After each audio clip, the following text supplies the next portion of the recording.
This is Alan Gilman with Torah Bites for the week of June the 13th, 2026, the 28th of Sivan, 5786. The following is an updated version of a message originally posted July the 1st, 2000, the 28th of Sivan, 5760, and it's entitled Messed Up Faith. And I'm reading from Bamidbar, Numbers chapter 14 and verse 3. Why is the Lord bringing us into this land to fall by the sword? Our wives and our little ones will become a prey. Would it not be better for us to go back to Egypt? Is it possible to believe in God and yet not really believe in Him? That's exactly what it was like for the vast majority of the people of Israel who came out of Egypt. These people had seen God act and heard Him speak. Whether or not God existed or whether He was involved in their lives was not an issue for them. What they had difficulty with was whether He could do what He said He would do. The same God who delivered the people from bondage in Egypt also planned to bring them into the promised land. But when the people heard the report of those who went ahead to scout out the land, they lost heart. 10 out of the 12 scouts said regarding the land's inhabitants in Bamidbar, Numbers chapter 13 and verse 31, "We are not able to go up against the people, for they are stronger than we are." The people responded as follows in Bamidbar, Numbers chapter 14, verses 2 through 4.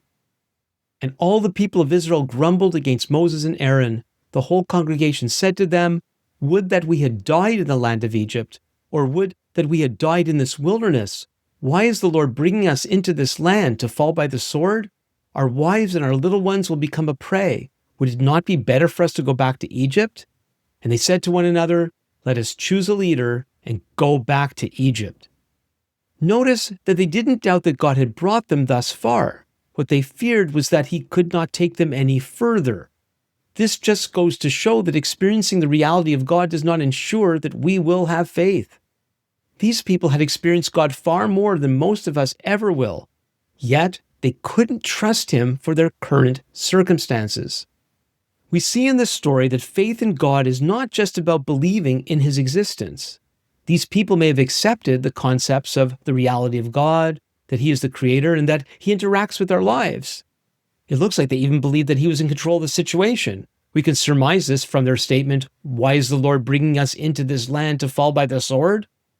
Moses later quotes them as saying in Deuteronomy chapter 1 and verse 27, "Because the Lord hates us, He has brought us out of the land of Egypt to give us into the hand of the Amorites to destroy us."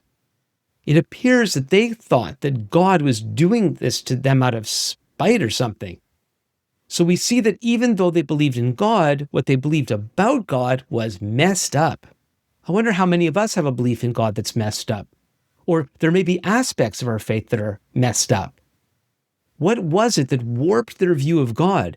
It appears that what led them to begin thinking of God in the wrong terms was their overwhelming sense of the great opposition they faced. The scouts' bad report was mostly true. Naturally speaking, the people of Israel had no chance of taking the land. They couldn't do it without supernatural assistance.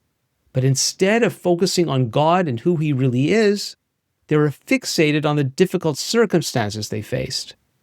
Caleb and Joshua, who alone trusted God in spite of their circumstances, did so because what they knew of God was derived from God Himself and not from the obstacles.